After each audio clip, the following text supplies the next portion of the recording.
जय सिया राम दोस्तों, आइए हम रामचरितमानस का द्वितीय सोपान अयोध्या कांड का पाठ करें। श्री गणेशाय नमः। ओम नमः शिवाय। श्री गुरुचरण सरोज रज निज मन मुकुर सुधार वरनो रघुबर बिमल जसु जोदायक फलचार बुद्धिहीन तन जानिके सुमरो पवन कुमार बल बुद्धि विद्या देहु मई हरु क्लेश विकार। सियावर राम जय जय राम। सिया राम जय जय राम। सिया राम जय जय सिया राम। भगत भूमि भो सुर सुर भी सुरहित लागी कृपाल करत चरित धरि मन जतनो सुनत मीट ही जग जाल। सियावर राम जय राम। सखा समझी अस परिहरि मोहु सिया रघुवीर चरण रत हो कहत राम गुण भाविनु सारा जागे जग मंगल सुखदारा। सकल सोच करी राम नहावा सुचि सुजान बट चीर मंगावा। अनुज सहित सिर जटा बनाए देख सुमंत्र नयन जल छाए। हृदय दाहो अति बदन मलीना कह कर जोरी बचन अति दीना। नाथ कहियो अस पूसल नाथा ले रथ ना जाहु राम के साथा। बन देखाय सुरसरी अनहाय आने हु फेरी बेगी दो भाई। लखन राम सिया आने हु फेरी संशय सकल संकोच निवेरी। अर्थात वही कृपालु श्री रामचंद्र जी भक्त भूमि ब्राह्मण गौ के देवताओं के हित के लिए मनुष्य शरीर धारण करके लीलाएं करते हैं, जिनके सुनने से जगत के जंजाल मिट जाते हैं। हे सखा, ऐसा समझ मोह को त्याग कर श्री सीता राम जी के चरणों में प्रेम करो। इस प्रकार श्री रामचंद्र जी के गुण कहते कहते सवेरा हो गया। तब जगत का मंगल करने वाले और उसे सुख देने वाले श्री राम जी जागे। सोच के सब कार्य करके पवित्र और सुजान श्री रामचंद्र जी ने स्नान किया। फिर बड़ का दूध मंगाया और छोटे भाई लक्ष्मण जी सहित उस दूध से सिर पर जटाएं बनाई। यह देखकर सुमंत जी के नेत्रों में जल छा गया। उनका हृदय अत्यंत जलने लगा, मुंह मलिन यानी उदास हो गया। वे हाथ जोड़कर अत्यंत दीन वचन से बोले, हे नाथ, मुझे कौशलनाथ रघुनाथ जी दशरथ जी ने ऐसी आज्ञा दी थी कि तुम रथ लेकर श्री रामचंद्र जी के साथ जाओ। वन दिखाकर गंगा स्नान कराकर दोनों भाइयों को तुरंत लौटा लाना।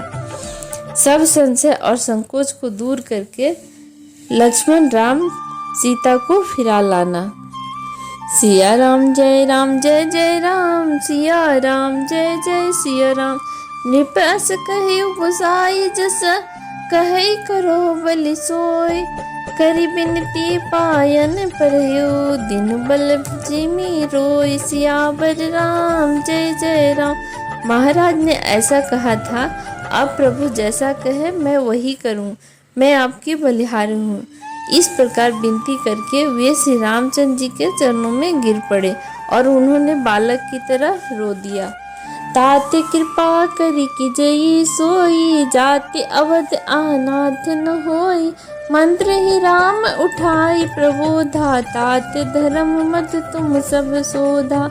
दिविदधीच हरिचंद नरेसा सहे धर्म हित कोटि कलेसा। रंती देव बलि भूप सुजाना धर्मो धरियो सही संकट नाना। धर्म न दूसर सत्य समाना आगम निगम पुराण बखाना। मैं सोई धर्म सुलभ करि पावा तजती हूँ पुर अपजस छावा। संभावित कहू अपजस लाहू मरण कोटि समदारन दाहू। तुम संतात बहुत का कहूँ दिय उतरो फिर पातक लहूँ।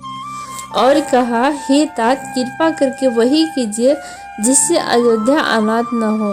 श्री रामचंद्र जी ने मंत्री को उठाकर धैर्य बंधाते हुए समझाया। कहा कि हे तात, आपने तो धर्म के सभी सिद्धांतों को छान डाला है। दधीची और राजा हरिश्चंद्र ने धर्म के लिए करोड़ों यानी अनेकों कष्ट सहे हैं। बुद्धिमान राजा रंतिदेव और बलि बहुत से संकट सह कर भी धर्म को पकड़े रहे। उन्होंने धर्म का परित्याग नहीं किया।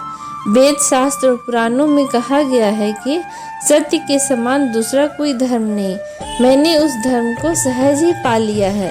इस सत्य रूपी धर्म का त्याग करने से तीनों लोकों में अपयश छा जाएगा। प्रतिष्ठित पुरुष के लिए अपयश की प्राप्ति करोड़ों मृत्यु के समान भीषण संताप देने वाली है। हे तात, मैं आपसे अधिक क्या कहूँ, लौटकर उत्तर देने में ही पाप का भागी होता हूँ। सिया राम जय जय राम, सिया राम जय जय सिया राम। पीतुपत कही कही कोटि नति, विनय करब कर जोरी।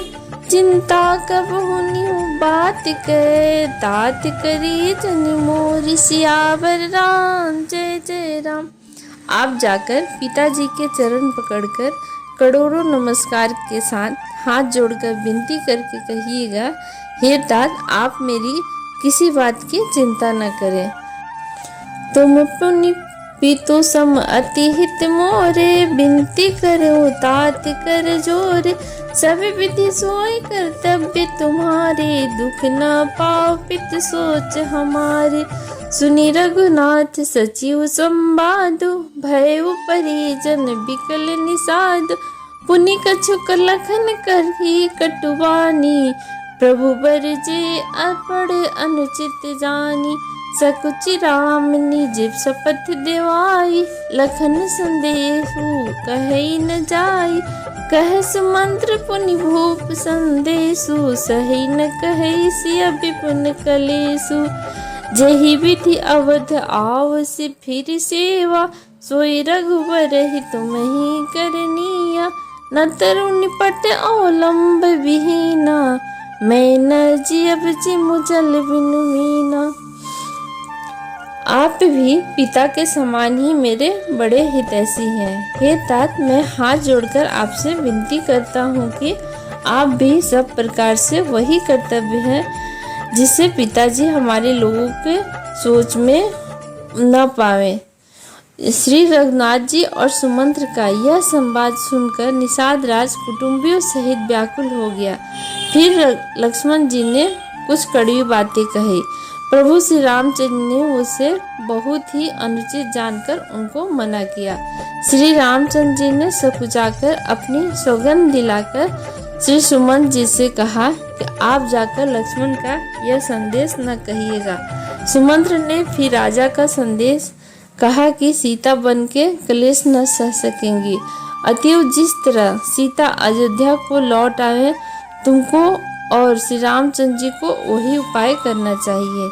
नहीं तो मैं बिल्कुल ही बिना सहारे का होकर वैसा ही नहीं जीऊंगा जैसे जल के बिना मछली नहीं जीती। जय श्री राम। आगे की कथा अगले एपिसोड में।